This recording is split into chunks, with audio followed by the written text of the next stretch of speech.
Alhamdulillah, alhamdulillahilladzi dhamina sa'adati fid dunya wal akhirah wa liman amana wa amila sholihan asyhadu an la ilaha illallah wa asyhadu anna Muhammadan abduhu wa rasuluh alladzi la nabiyya ba'da amma ba'd. Puji serta syukur mari kita panjatkan kehadirat Allah Subhanahu wa taala yang mana berkat kudrah serta inayahnya kita semua masih bisa melakukan berbagai aktivitas ibadah kita, yang mana dengan kenikmatan yang luar biasa yang diberikan oleh Allah kepada kita semua, kita bisa melakukan ibadah yang hubungannya langsung kepada Allah serta hablum minan nas yang berhubungan kepada manusia.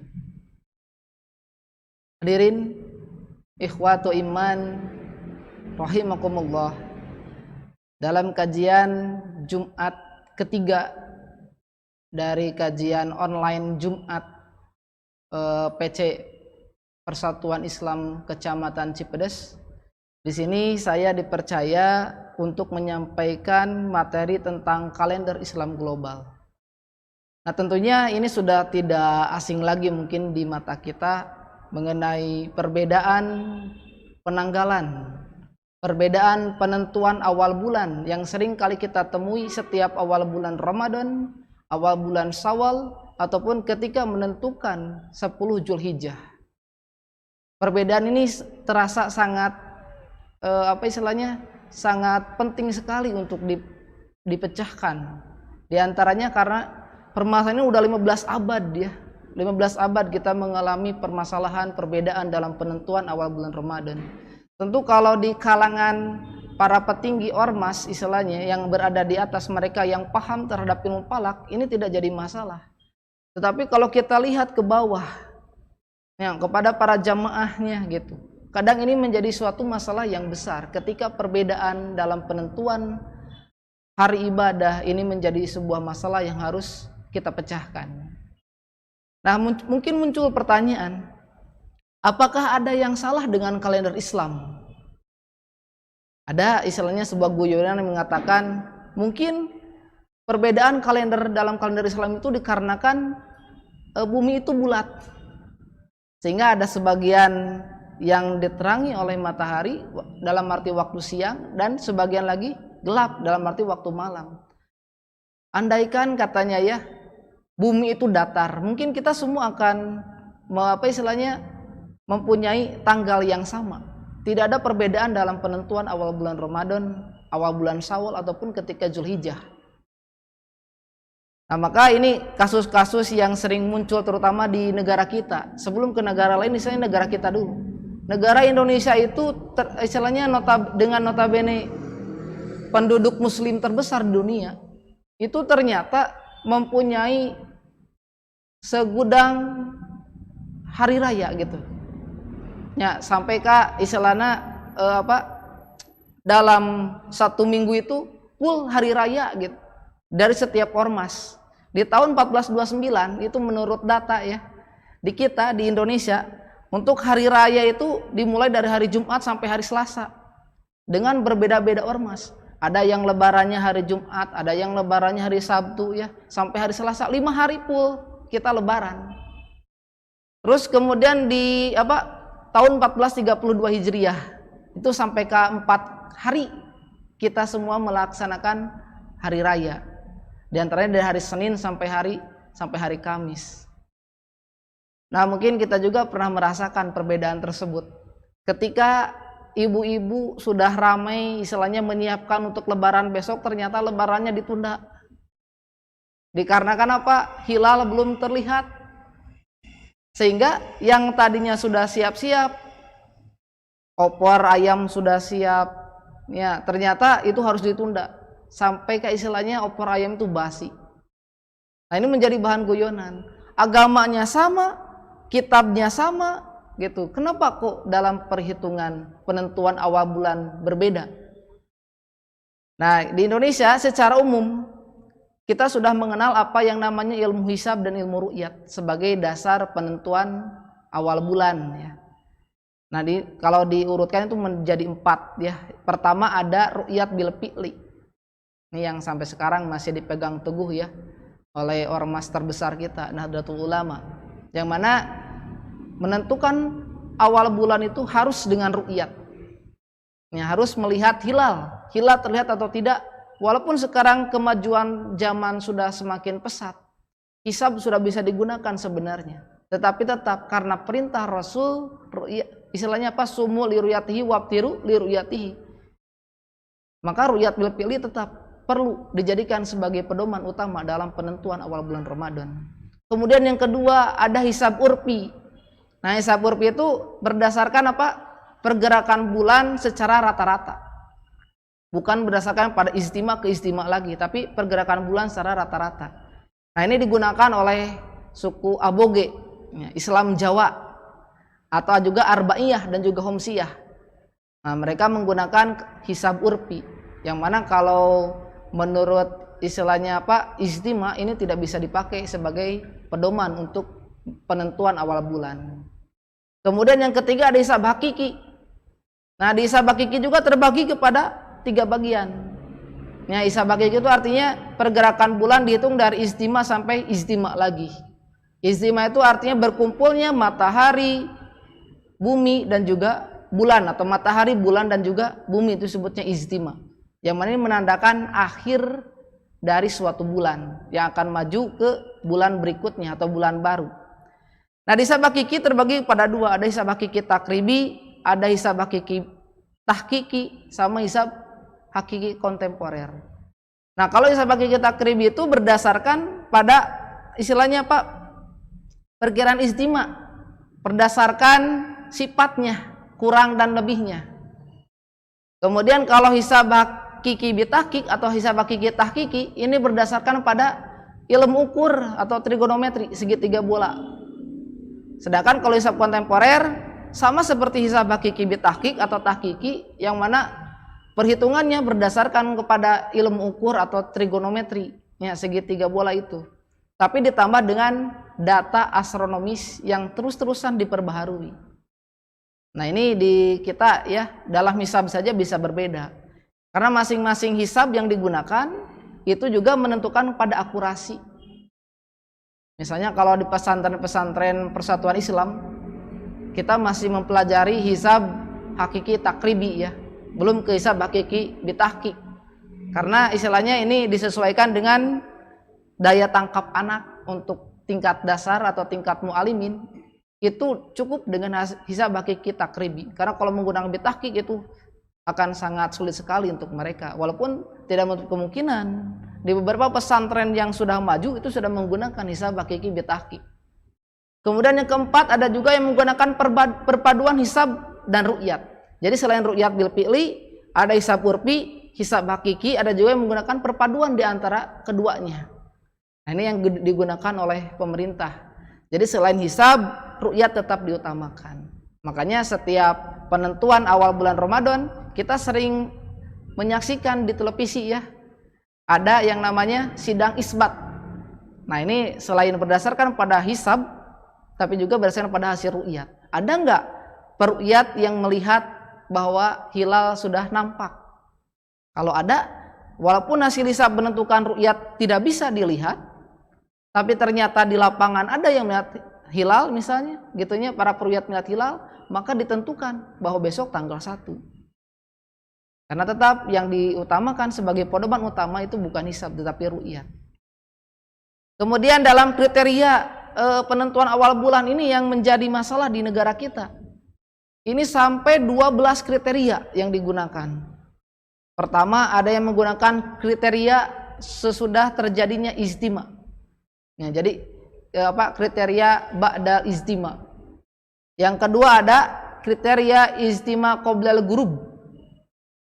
Terus yang ketiga ada kriteria ijtima qoblal fajri, sebelum fajar. Yang keempat ada kriteria ijtima qoblal ghurub dengan posisi hilal di atas ufuk hakiki. Ada juga kriteria ijtima qoblal ghurub dengan posisi hilal di atas ufuk mar'i. Terus yang keenam ada kriteria hisab hakiki wujudul hilal wilayatul hukmi. Ada juga yang kriteria hisab hakiki wujudul hilal ummul qura dengan pusatnya di Mekah. Kemudian ada kriteria MABIMS, ini yang digunakan oleh pemerintah kita ya. Kriteria MABIMS ini hasil apa istilahnya ijtihad para ulama se-Asia Tenggara, termasuk negara kita, negara Indonesia. Kemudian ada juga kriteria Istanbul, Turki. Ada kriteria unifikasi internasional. Terus yang ke-11 ada kriteria ru'yat global. Dimanapun nanti ada umat muslim yang melihat hilal, maka keberlakuannya untuk seluruh umat Islam di dunia.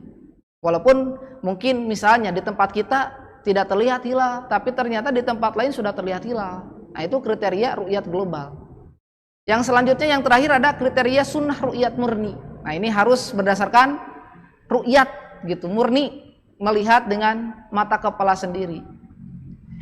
Nah, terus dari masalah-masalah tersebut yang kita hadapi, apakah ada solusinya?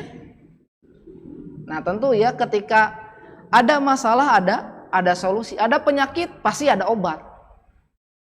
Nah, biasanya di kita seringkali masalah itu tidak selesai karena kita fokus pada masalah, bukan fokus pada solusi. Terus apa istilahnya memikirkan masalah. Ini gimana ya, masalah terlalu besar buat kita. Ini bagaimana solusinya? Yang kita pikirkan, jalani masalah tersebut, kemudian cari solusinya. Solusi sekecil apapun itu akan berguna sekali. Nah, para ulama zaman dulu itu bukan tanpa ikhtiar ya. Dari masalah sudah 15 abad yang kita hadapi, permasalahan perbedaan dalam penentuan awal bulan. Nah, para ulama zaman dulu juga sudah berikhtiar istilahnya untuk menyelesaikan, mencari solusi dari permasalahan yang kita hadapi. Kemudian para ulama di sini menawarkan solusi ya untuk mengakhiri perbedaan tersebut. Ada yang menawarkan istilahnya dengan menggunakan ru'yat dengan teknologi. Jadi tidak mesti dengan ru'yat dengan mata kepala si peru'yat sendiri, tapi kita bisa menggunakan teknologi. Ada teleskop, itu bisa kita gunakan sebagai apa? Alat ru'yat. Walaupun para ulama tetap ada yang berbeda pendapat ya. Ada khilafiyah. Ada yang membolehkan dengan menggunakan alat, ada juga yang tidak boleh. Tetap harus menggunakan mata kepala kita.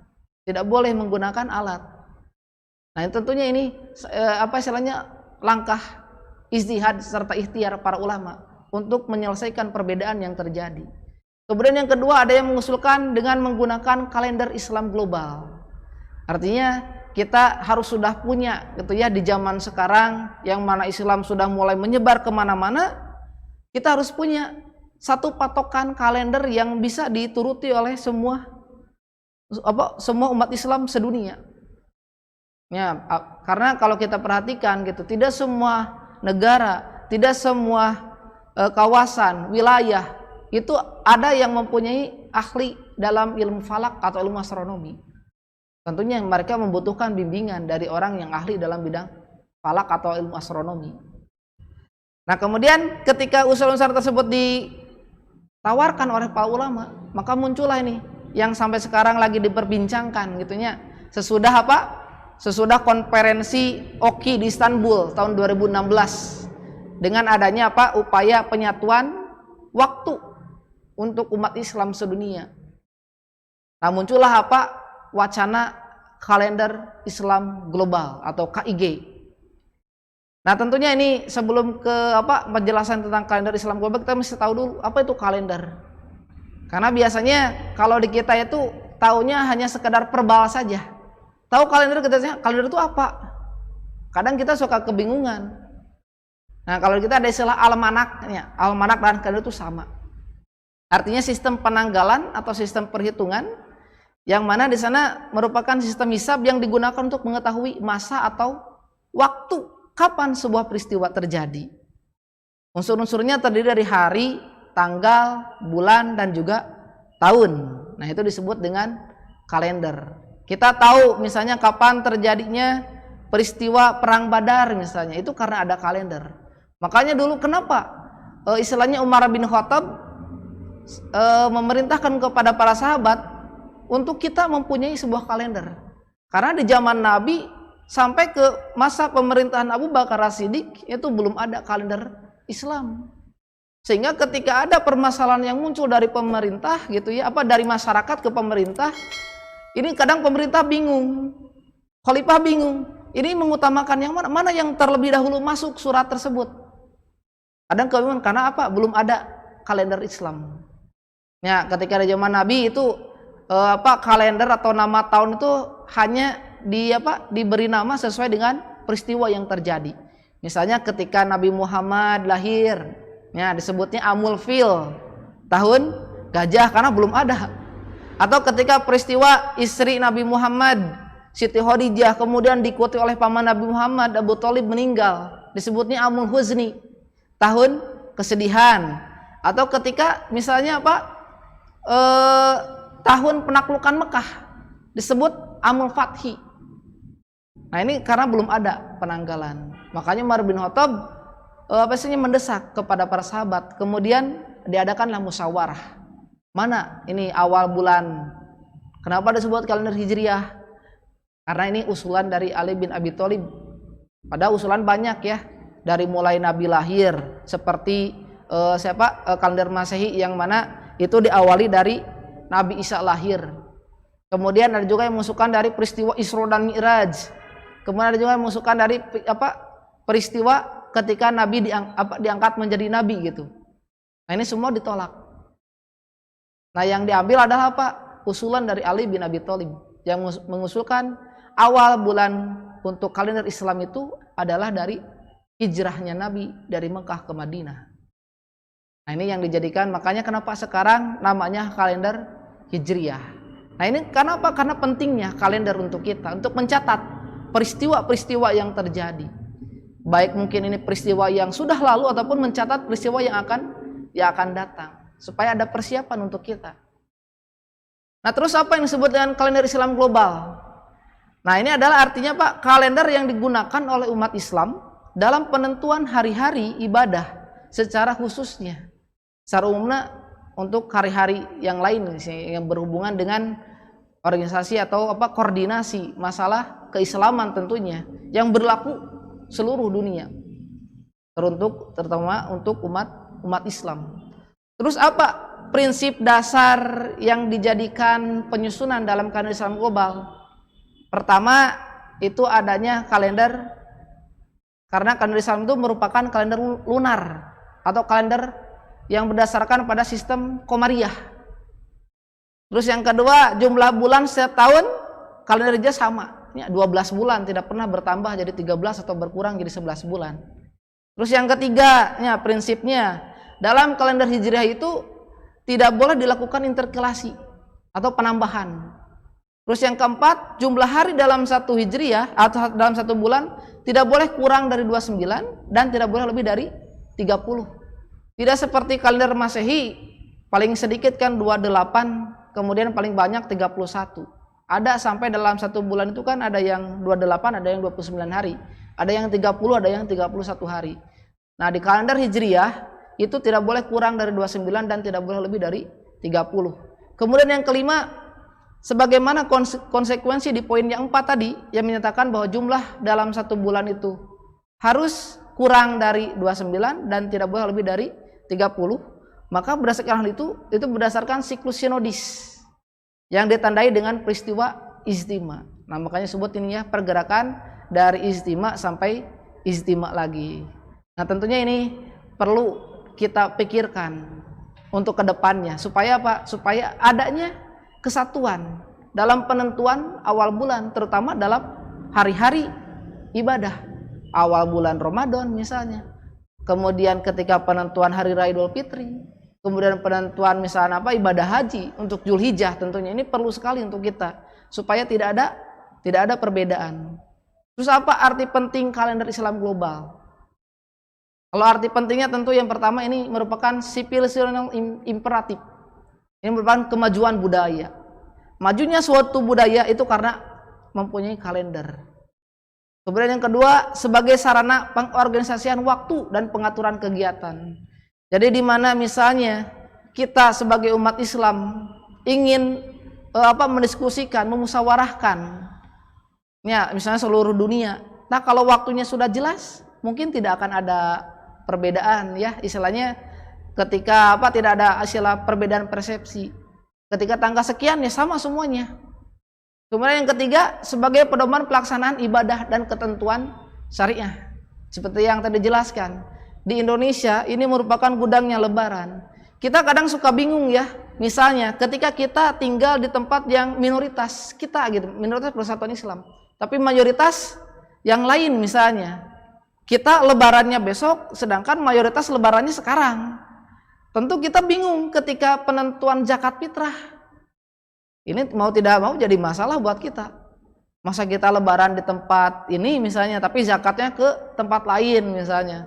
Malah ada sempat yang istilahnya memberikan solusi, sok Cina Lebaran mah ikut gitunya, Lebaran ikut kepada yang ada di sana, tetapi zakatnya engke, atau misalnya Pak bukanya nanti gitu, hanya ikut sholat saja, tapi tetap kamu saum gitu. Kan ini agak apa istilahnya, agak tidak masuk akal ya.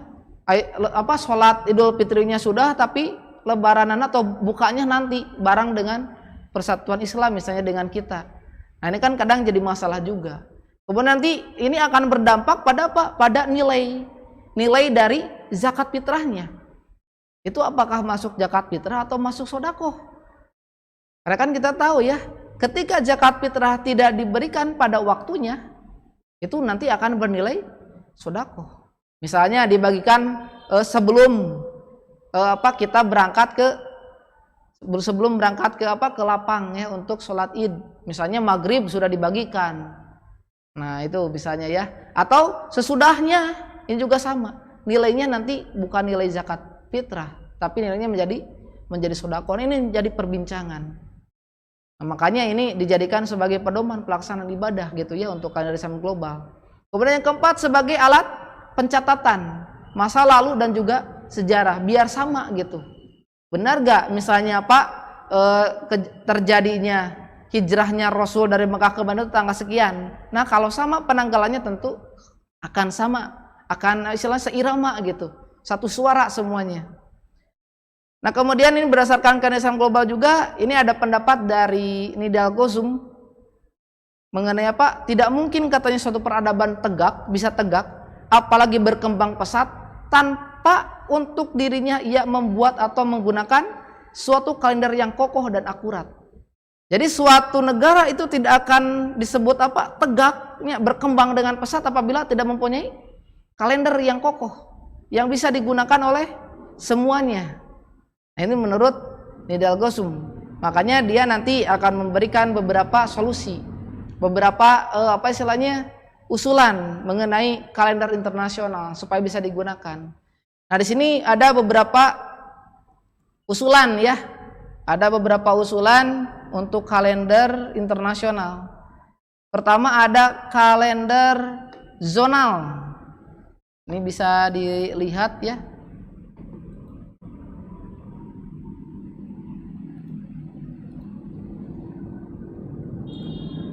Nah, ini beberapa usulan kalender internasional.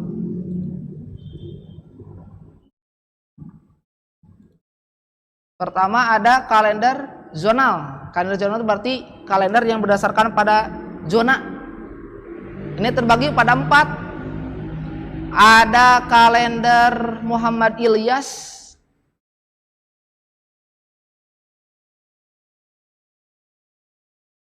Ada kalender Muhammad Ilyas.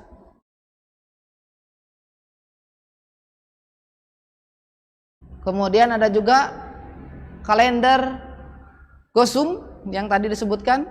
Kemudian ada Mezian dan juga Al-Atbi. Terus yang ketiga ada kalender Hijriyah Universal. Dan yang keempat ada kalender Gozum Odeh yang dibuat oleh Gozum juga sama. Nah di sini adanya pembagian zonasi ya. Jadi hasil ru'yat tersebut berdasarkan pada zona-zona, terbagi pada zona-zona.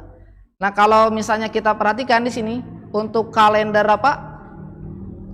kalender Muhammad Ilyas itu didasarkan kepada membagi menjadi 3 zona.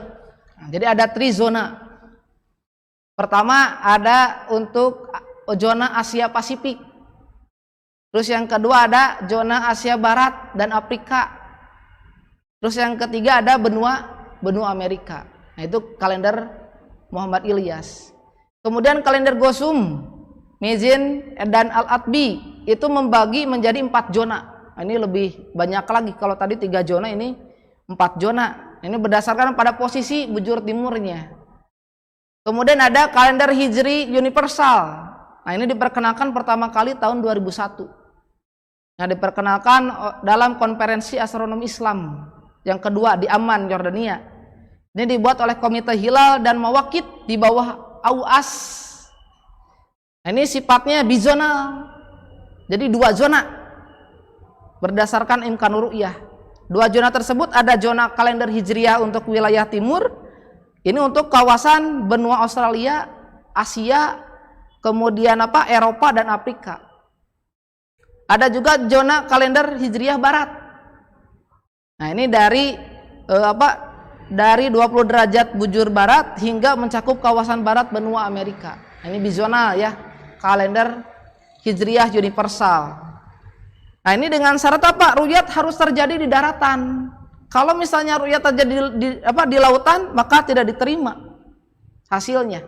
Keesokan harinya baru dipandang sebagai bulan baru. Jadi apabila ru'yat ternyata terjadi atau terlihat di daratan misalnya ya, maka itu bisa ditentukan besoknya tanggal 1. Tetapi kalau misalnya terjadinya di lautan, maka besoknya bukan tanggal 1 tapi tanggal 30. Keesokan harinya baru tanggal 1. Itu berdasarkan kalender Hijri universal.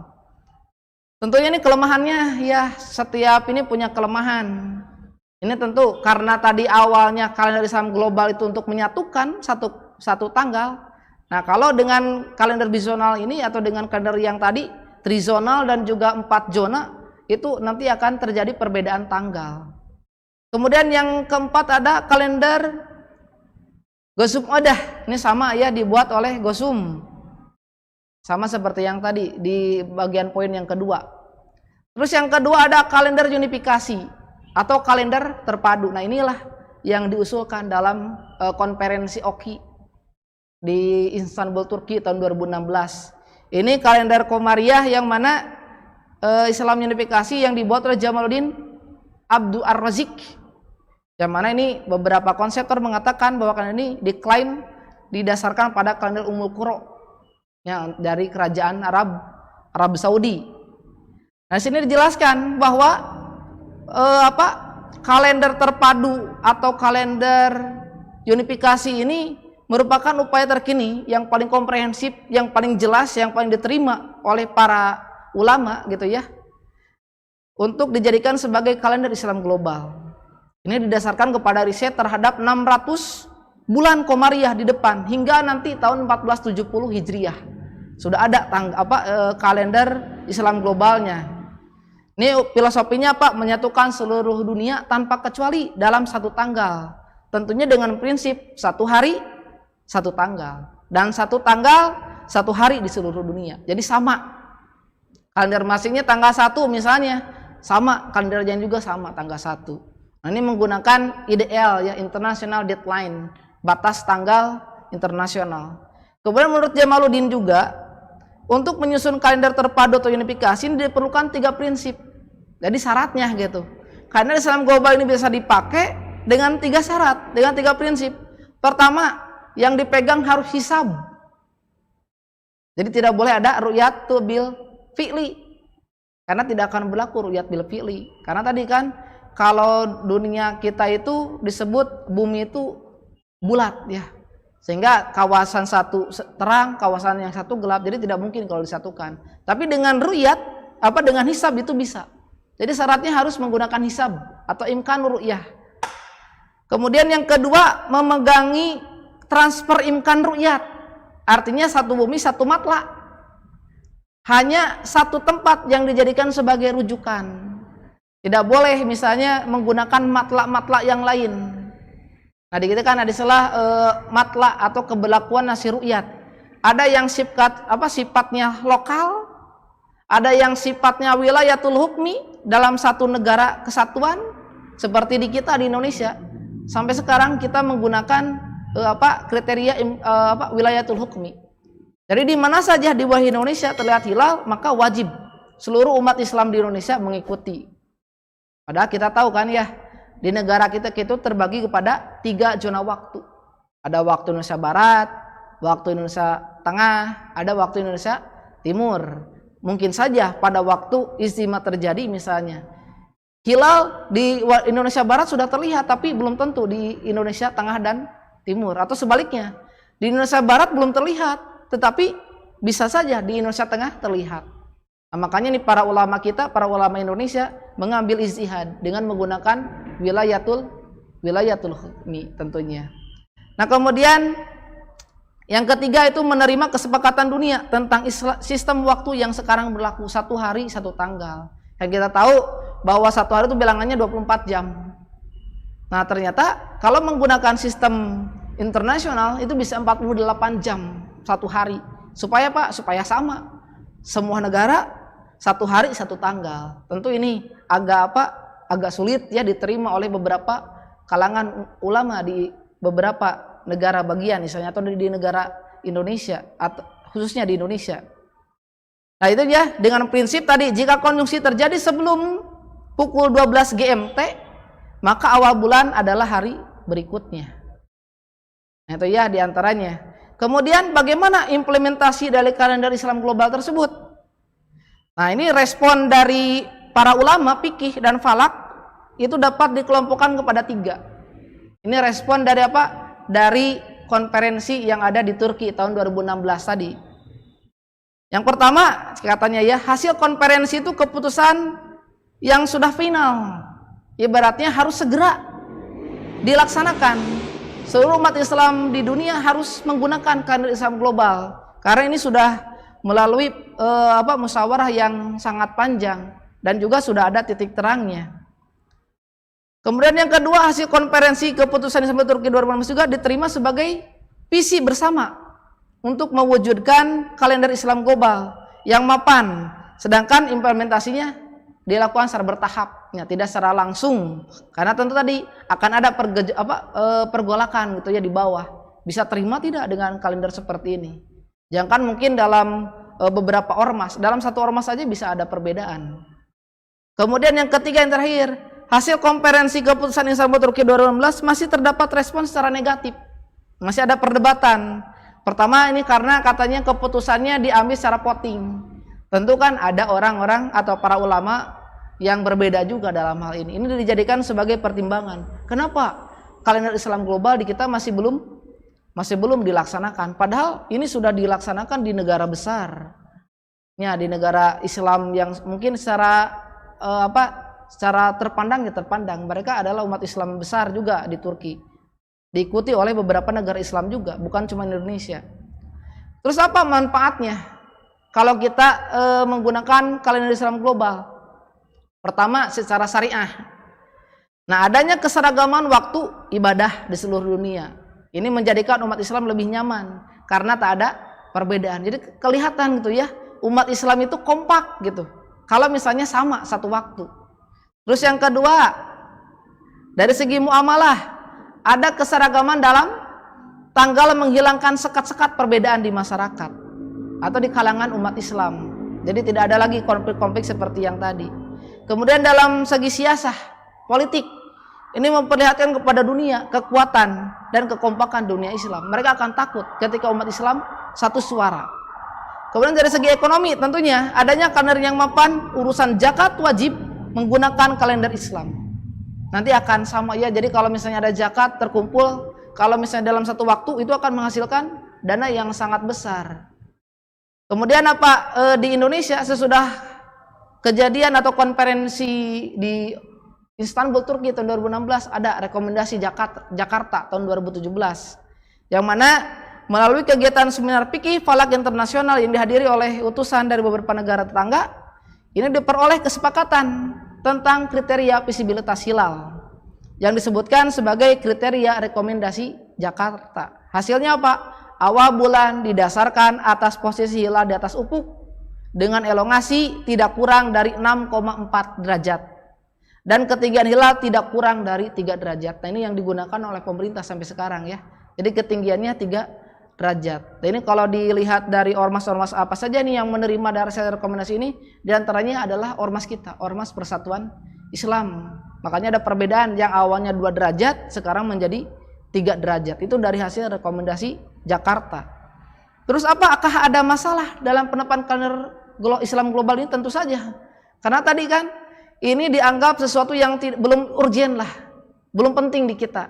Karena dengan kalender yang sekarang walaupun ada perbedaan dalam penetapan tanggal, dianggap aman-aman saja gitu ya. Walaupun ada perbedaan, misalnya ormas anu lebarannya hari anu, ormas ini hari ini, tidak ada istilahnya sampai ke percekcokan gitu. Masih bisa dikendalikan. Jadi belum pas lah kalau di kita di Indonesia menggunakan kalender Islam global. Masih banyak yang seperti itu ya.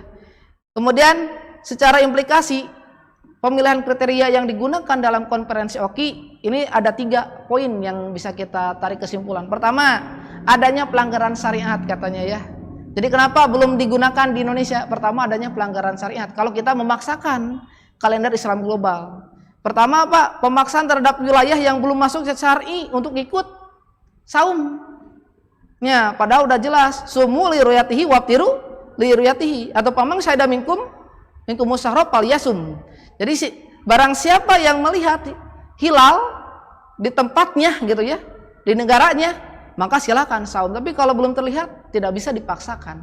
Makanya ini kenapa kalender Islam global belum bisa dilaksanakan di kita. Masih banyak yang berbeda pendapat. Kemudian dari masalah hari Arafah, ada beberapa negara yang melaksanakan puasa Arafah tidak pada waktu wukuf di Arafah. Kemudian yang ketiga, adanya pemaksaan hari. Digunakannya IDL Samsiah atau International Deadline Samsiah sebagai konsep satu hari setanggal itu selalu memaksakan kalender Islam mengikuti kalender Masehi. Itu makanya kenapa kalender Islam global ini masih belum bisa kita laksanakan. Tapi mudah-mudahan tentunya ya, adanya keseragaman dalam kalender Islam ini menjadi cita-cita kita semua. Biar umat Islam kompak gitu ya, rasa ukhuwahnya terlihat, adanya kesamaan, tidak ada perbedaan. Tapi tentu saja ini harus kita lalui secara bertahap, tidak bisa dilaksanakan secara sekaligus. Nah, jadi kesimpulannya, lahirnya kalender Islam global ini menjadi sesuatu yang sangat kita impikan tentunya sebagai umat Islam, demi kesatuan hari dan tanggal ibadah dan juga muamalah. Yang kedua, hambatan fikih syariah juga ini yang menghambat terjadinya atau terwujudnya kalender Islam global. Karena tadi dalam hadis sumu liruyatihi wabtiru liruyatihi, serta dalam Quran surat Al-Baqarah juga tadi pamang syahida minkum syahra falyasum. Ini menjadi hambatan yang tidak bisa kita lewati. Kemudian yang ketiga, masyarakat masih beranggapan bahwa kalender Islam global itu belum membawa manfaat yang begitu besar. Ya, makanya di kita ada istilah apa? Mala yudriku kulluh wala yutriku kulluh. Jadi setidaknya apa yang masih bisa kita laksanakan sekarang, laksanakan aja dulu selama itu maslahat buat kita. Daripada kita memaksakan kalender Islam global tapi ternyata membawa madarat buat kita. Nah, itu mungkin ya kajian kita untuk Jumat ini. Mudah-mudahan disampaikannya materi tentang kalender Islam global ini bisa dijadikan sebagai bahan diskusi untuk kita. Apakah penting untuk kalender Islam global ini kita pergunakan atau tidak? Nah, kalau yang sudah menggunakan ini baru satu ormas ya di kita, malah sudah membuat baru tahun 2020 sekarang, yaitu Ormas Muhammadiyah. Itu sudah ada kalender Islam globalnya. Mudah-mudahan mungkin nanti Persatuan Islam, Nahdlatul Ulama, Al-Irsad mungkin bisa mengikuti. Dengan nanti kita memikirkan bagaimana jalan keluarnya secara fikih tentunya, secara syariah, supaya tidak melanggar hukum syariah. Itu mungkin yang bisa saya sampaikan. Mudah-mudahan bisa bermanfaat, khususnya buat saya yang menyampaikan dan secara umumnya buat kalian semua yang mendengarkan. Itu aku qouli hada wa astaghfirullahi wa lakum. Rabbana hablana min azwajina wa dzurriyyatina qurrata a'yun waj'alna lil muttaqina imama. Rabbana atina fid dunya hasanah wa fil akhirati hasanah wa qina azabannar. Wassalamualaikum warahmatullahi wabarakatuh.